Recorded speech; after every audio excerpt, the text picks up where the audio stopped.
오늘은 우리 호세아 14장 말씀을 함께 나누려고 하는데요.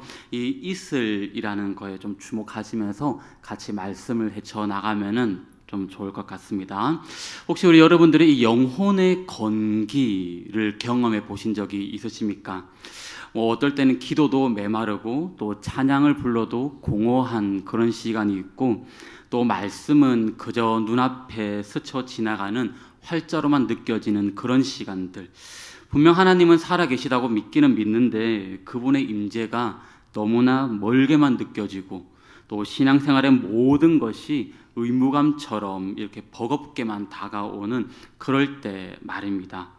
그런 시간이 되면은 마치 쩍쩍 갈라지는 이 가뭄의 땅처럼 우리 영혼의 모든 마음의 기쁨 다 빠져나가는 듯한 그런 고통스러운 시간이 될 것입니다. 그래서 어떤 이들은 이런 시간을 내가 믿음이 많이 약해져서 그러나, 아니면 내가 믿음이 없어서 그러나, 이런 생각을 할지도 모르겠습니다. 하지만 이것은 믿음이 없어서가 아니라 믿음이 있기 때문에 느껴지는 영적인 통증인 것 같습니다. 믿음이 아예 없으면은 이런 영적인 건기를 아예 느끼지 못할 겁니다. 이스라엘 백성은 바로 이런 이 영적 건기의 고통을 누구보다도 철저하게 그리고 자업자득으로 겪었던 그런 사람들입니다. 생명의 근원이신 이 하나님을 떠나서 생명 없는 우상들을 숭배를 했고요. 또 그들을 지키시는 하나님 대신해서 강대국을, 눈에 보이는 이 강대국을 의지했습니다. 또한 거룩해야 할 백성이 온갖 불의와 음란에 빠져들었습니다.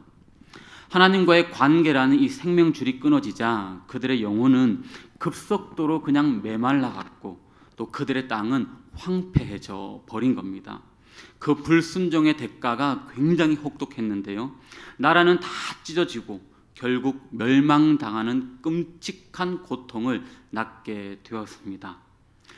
오늘 우리가 접하게 되는 이 호세아서가 바로 1장에서 한 13장까지는 그런 실패의 잿더미 위에서 영혼의 모든 것이 다 타들어가는, 그렇게 타들어가 버릴 것 같은 절망의 자리에 있는 이 메시지가 거의 다입니다. 그러나 이제 이 마지막 14장에서는 하나님께서는 이제 가장 놀랍고도 이 또한 의외의 처방을 내려주시게 됩니다. 하나님은 그런 이스라엘 백성들에게 폭포수 같은 그런 심판이 아니라, 천둥 같은 진노가 아니라, 내가 이스라엘 너희들에게 이슬과 같으리니 바로 이슬이 되어주시겠다, 이렇게 약속을 해 주시는 것입니다. 이것은 실패한 자를 향한 하나님의 가장 섬세하고 또 인격적인 회복의 약속입니다. 내가 너희 이스라엘에게 이슬이 되어주겠다는 이 약속이 왜 회복의 약속인지 오늘 우리가 이 본문 말씀을 통하여서 함께 살펴보려고 하는데요. 오늘 이 밤에 혹시라도 여러분들의 심령 가운데에 영혼의 건기를 지나고 계신 분이 있다면은, 여러분의 메마른 심령을 소생시키시는 하나님의 고요하고도 또 강력한 은혜의 이슬을 체험하시는 그런 뜻깊은 밤이 되시기를 주의 이름으로 축복합니다. 하나님께서 오늘 왜 자신을 이슬의 비유를 하셨을까요?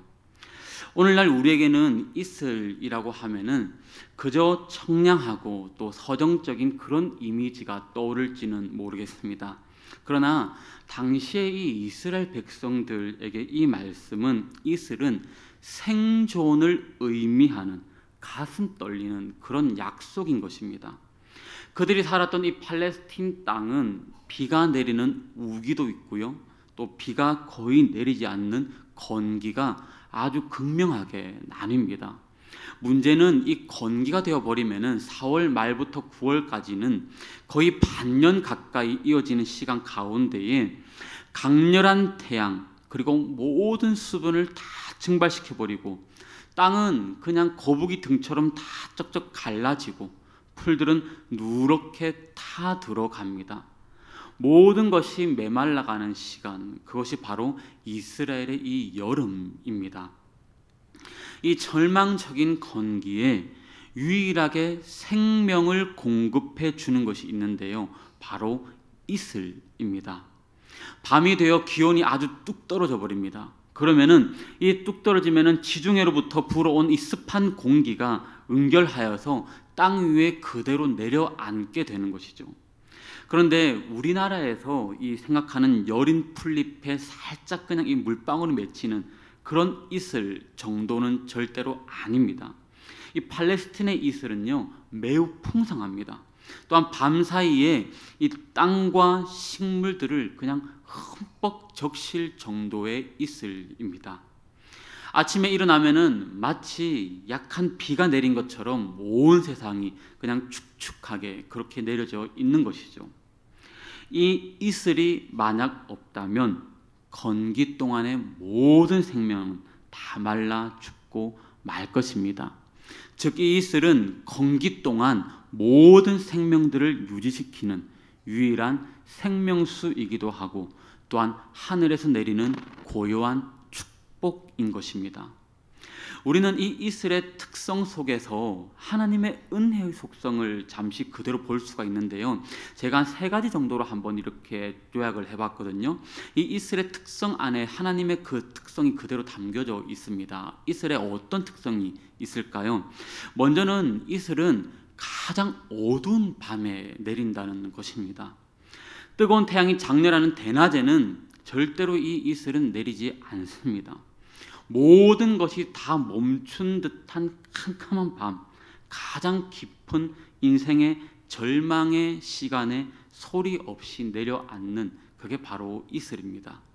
이는 하나님의 은혜가 우리의 인생이 가장 어둡고 또 우리의 인생이 허덕여서 내가 정말 어떻게 할지 모를 것 같은 그런 소망 없어 보일 때에, 구약 성경에 나오는 야곱이 홀로 돌베개를 베고 또 누웠던 광야의 그런 밤하늘, 또한 바울과 실라가 깊은 감옥에 갇혔던 그 밤에 임하셨던 것처럼 바로 그런 절망의 시간에 임하심을 오늘 보여주는 것입니다.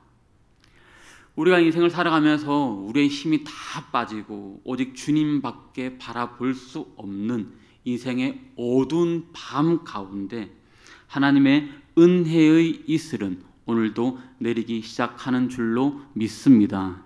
두 번째, 이슬은 지극히 조용히 내립니다. 조용하게. 이 천둥 번개처럼 요란하지도 않습니다.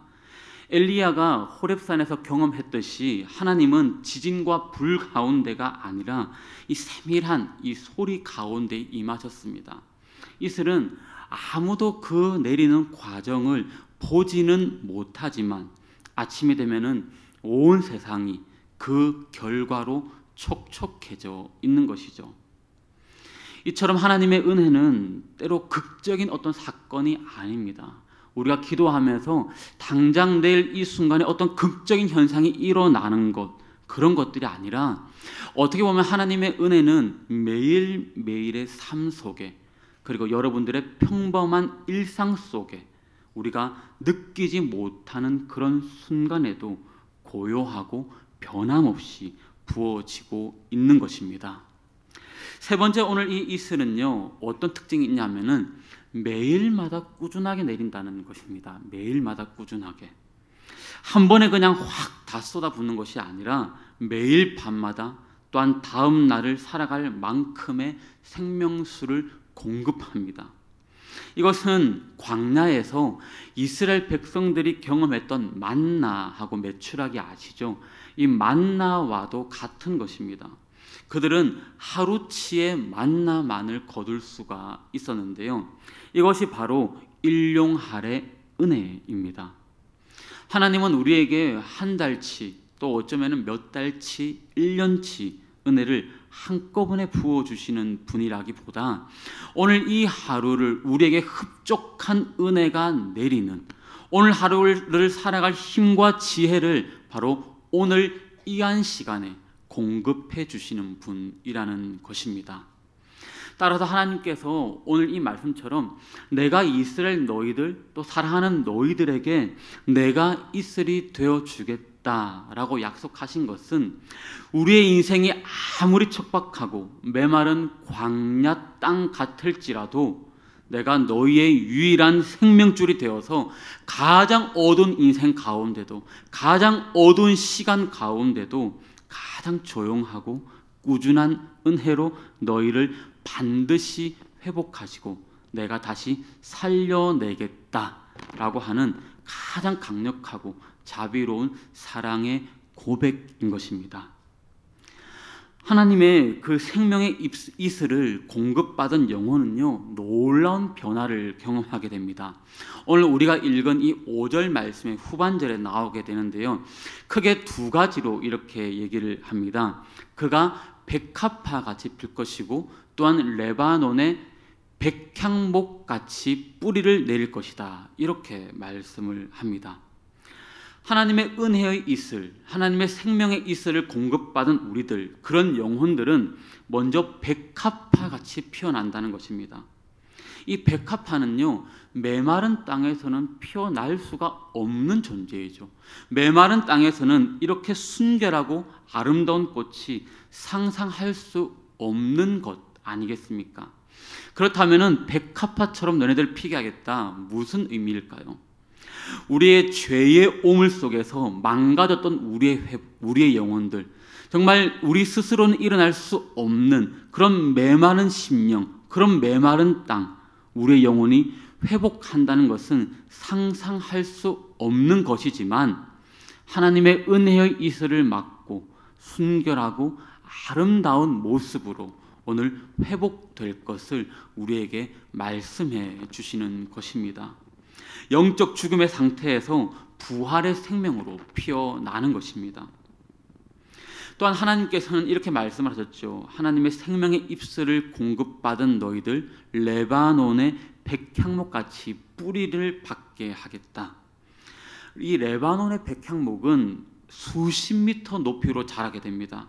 그 뿌리를 바위 틈 깊숙이 내리는 것으로 아주 유명한 나무인데요, 쉽게 흔들리지 않는 견고함과 위엄을 우리에게 말씀해 주십니다. 백합화가, 앞서 말씀드린 이 백합화가 외적인 아름다움의 회복이라면은 이 백향목은 우리의 내면, 내적인 견고함의 완성입니다. 여기서 오늘 중요한 영적 원리가 있는데요, 이 뿌리 박음, 무엇을 의미하냐면은 우리의 결단이 여기에 담겨져 있는 것입니다. 하나님께서 은혜의 이슬을 우리에게 내려주실 때에 우리는 그 은혜를 향해서 믿음의 뿌리를 깊이 내리는 것은 우리의 몫입니다. 말씀의 자리, 또한 기도의 자리를 통해서 우리를 은혜의 토양 속으로, 또한 사모하는 그 자리로 더 깊이 내가 내려가고 은혜를 사모하고 갈망하는 것은 저와 여러분들의 개인의 몫이라는 것입니다. 은혜의 이슬을 사모하면서 그 안에 뿌리를 내릴 때에 우리는 예수님의 마치 씨 뿌리는 비유에 나오는 이야기처럼 좋은 땅과 같이 세상의 어떤 시련과 바람에도 흔들리지 않고 30배, 60배, 100배의 결실을 맺는 견고한 믿음의 사람으로 세워질 것입니다. 이제 그렇게 믿음의 사람으로 세워진 우리들을 통하여서 일어날 일들을 오늘 본문 6절 7절이 우리에게 이렇게 말씀을 합니다. 6절 7절에 이렇게 고백하는데요, 그의 가지는 뭐 할 것이라고요? 펴질 것이며, 그리고 뒤에 보시면은 그 그늘 아래에 거주하는 자가 다 돌아올 것이다. 할렐루야. 은혜의 이슬로 충만한 나무는 이 자연스럽게 가지를 뻗고 또한 풍성한 잎사귀로 그늘을 만듭니다. 뿌리 내림의 목적은 결국 가지를 뽑고 열매를 맺기 위함인 것입니다. 우리의 삶이 이 사시사철 푸른 감람나무처럼 변치 않는 아름다움을 드러내고 멀리까지 퍼지는 아주 이 백향목의 향기, 즉 바울이 말씀하는 그리스도의 향기를 바랄 때에 놀라운 일이 일어나는데요, 이렇게 말씀하는 것이죠. 그 그늘 아래에 거주하는 자가 돌아올 것이다. 이것은요, 은혜 받은 자의 사명입니다. 우리 자신이 은혜의 이슬로 살아났다면은 이제는 우리 자신이 다른 영혼들을 위한 그늘이 되어 주는 것입니다. 세상의 뜨거운 태양 아래 지치고 상한 영혼들이 우리의 삶이라는 이 나무 그늘 아래 이제 찾아와서 쉼을 얻고 회복을 경험하게 된다는 것입니다. 은혜 받은 저와 여러분들이 셀 리더로, 또한 교사로, 그리고 중직자로, 또한 리더로 세워지면서 우리의 그런 나무 그늘 아래로 찾아와서 쉼을 얻고 회복을 주는 그런 자로 성숙되어져야 된다라는 것을 말씀하는 것입니다. 그래서 오늘 우리는 스스로에게도 물어봐야 될 것입니다. 나의 삶, 나의 삶이라는 그늘은 과연 다른 사람에게 시원한 안식처가 되어주고 있는가 하는 것이죠. 우리가 은혜의 이슬로 충만할 때 우리는 이 뜨거운 세상 속에서 사람들에게 생명의 그늘을 제공하는 축복의 통로, 그리고 안식처로 살아갈 수가 있는 것입니다. 그렇게 안식처로 살아가는 성도는 바로 이런 고백이 절로 나올 수밖에 없는데요. 8절에 이렇게 고백을 합니다. 우리 8절 말씀 스크린을 보고 같이 한번 읽도록 할게요. 함께 읽습니다. 에브라임의 말이 내가 어찌 다시 우상과 상관이 있으리요. 내가 나로 말미암아 열매를 얻으리라. 아멘. 이 모든 은혜의 이슬을 체험한 영혼의 고백입니다. 오늘 저와 여러분들에게도 이 은혜의 이슬을 체험한 자는 이런 고백, 이런 간증이 나와야 되는 것이죠. 내가 어찌 다시 우상과 상관이 있겠습니까? 이것은 억지로 하는 고백이 아닙니다. 생명을 살리는 진짜 은혜의 이슬을 맛보고 나니까 과거에 자신이 의지했던 갈라진 터진 웅덩이 같은, 즉 우상들이 얼마나 헛된 것인지를 스스로 깨닫고 단호하게 결별을 선언하는 것입니다. 오늘날 여러분들의 우상은 무엇입니까? 재물, 또한 성공, 쾌락, 인간관계, 심지어는 자기 자신에 대한 신뢰까지, 우리에게 거짓된 이 안정감과 만족을 약속하는 모든 것이 우리의 우상일 것입니다. 그러나 참된 이 은혜의 이슬을 맛본 영혼은 그 모든 것들이 결코 우리의 영적인 갈증을 해결해 줄 수 없다는 것을 알기에 기꺼이 그것들을 다 뒤로하고 하나님을 먼저 갈망하는 것입니다. 말씀을 마무리하도록 하겠습니다. 오늘 이 호세아의 말씀, 영혼의 건기를 지나는 우리에게 분명히 오늘도 말씀하고 있습니다. 우리의 실패와 또한 좌절의 자리, 바로 그 메마른 땅에 하나님은 생명의 이슬이 되어서 오늘도 찾아오십니다. 하나님은 오늘도 우리를 위해 은혜의 이슬을 이 자리에서 내리고 계신 줄로 믿습니다. 이제 우리가 할 일은 무엇입니까? 그 은혜를 향해서 우리의 믿음을 뿌리 깊게 내리기를 결단하고 그 주님의 은혜를 사모하는 몫은 저와 여러분들의 몫입니다. 이제 선택을 하시면 됩니다. 그렇게 이슬 같은 주의 은혜를 사모하는 자에게 하나님께서 오늘 본문을 통해서 우리에게 이렇게 말씀해 주시는데요. 8절 하반절에 여러분들에게 이렇게 말씀해 주십니다. 나는 푸른 잣나무 같으리니 네가 나로 말미암아 열매를 얻으리라. 할렐루야. 세상의 헛된 우상을 향해 뻗어있던 마음의 뿌리들을 거두어서 오직 이 푸른 잣나무 되시는 하나님께로 깊이 뿌리 내리는 그런 결단의 밤이 되기를 소망합니다. 그리하여서 이 매일 밤 우리를 적시는 그 고요하고도 강력한 은혜의 이슬로 말미암아 우리의 삶이 정말 정결한 백합화로 다시 한번 피어나고 또한 흔들리지 않는 백향목으로 다시 한번 세워지고 지친 영혼들에게는 생명의 그늘을 제공하는 축복의 통로로 쓰임받는 그런 저와 여러분들이 다 되시기를 주의 이름으로 축복합니다. 우리 한 시간에